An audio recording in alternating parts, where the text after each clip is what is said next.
Ford's outgoing advertising line is bold moves. Trouble is, most of the cars that came to market under that slogan weren't.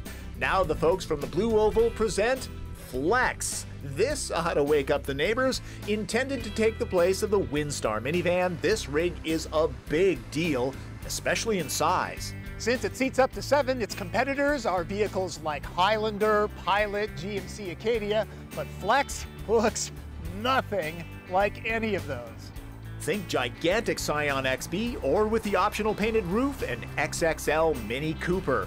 Ford has brought us auto writers to Santa Monica, California to show off the advantages of putting a rectangle on wheels. You'll notice when you get into Flex, it's quite easy to get in and out of. Because the door curves inward. That means the sill doesn't have to stick out as far. So in a parking lot situation, very easy to squeeze in.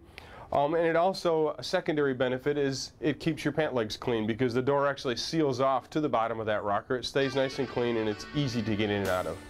Need to carry lots of stuff? The interior of Flex is... well, you just can't get around this one. It's flexible. The only vehicles on hand are top-of-the-line limited models. Materials and textures look nice. Fit and finish is spot on. The Microsoft Sync system that offers up seamless connection to music players and cell phones is here. So is a nav system that can find the cheapest gas, a safe view rearward, and Sony-branded sound. The strakes found on the outside are carried into the very roomy cabin. Back here with all this space and loads of legroom, it will remind you of a limousine, also limo-like. Get the 6-passenger Flex, and there's a fridge option. It really works. Passengers will not want for cup holders, and standard home power chargers can be used here. It's easy to climb into the third row, which is large enough to handle adults.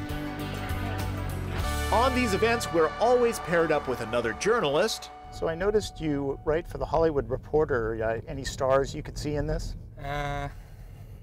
Anybody with a big family. Angelina Jolie. If they make a hybrid, she might buy one, Yeah. Sitting deceptively high, stars and normal folk alike will find the ride smooth, supple, and quiet. Though put your foot into the throttle and you'll definitely hear the 262-horse V6. It's hooked up to a 6-speed automatic transmission. There's decent power for everyday driving, similar to the competition. As a big box, the government rates gas mileage at an average of 21 miles per gallon for the front drive Flex, 19 with optional all-wheel drive. Flex starts at 29 grand and can climb past a chilling 45 large if you check all the option boxes. For those who dismiss the polarizing style, I suggest reserving judgment until you see it in person. The Bulldog stance is unique in a hip-to-be-square sort of way. Ford has finally created a bold move with Flex. As always, I like to throw in extras here, this being the Director's Cut podcast version of my reviews. The Ford folks put on a nice production, so to give you the feeling of attending, here's some more of what they had to say. The first thing you'll notice when you walk up the Flex, the first interface with Flex is there's a touchpad where when you touch your finger on it, it lights up. Very well integrated in. It's a keyless entry pad, so just an easy access and craftsmanship-wise integrated into this B-pillar. And the one that a lot of people sort of walk by, but it has capless fueling. If you haven't seen that already, go take a look at it. It's called Easy Fuel. Open the fuel door. There's nothing there but a hole with a little metal flapper in it. You put the nozzle in. When you're done, pull it out, shut the door, walk away. By the way, the $790 fridge, which can handle 7 cans of Coke, has a freeze mode for rapid cooling. Very unique. I think the only other car in the world that has it is the Maybach, so for a couple $100,000 more, you can have one that's actually a little smaller. And we like to joke because we're the first car in the industry with sink and a fridge. So.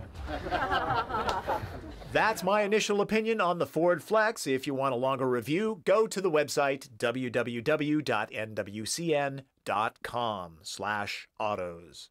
There's always a longer review there and a link to my email. That's Drive. I'm Tom Voelk.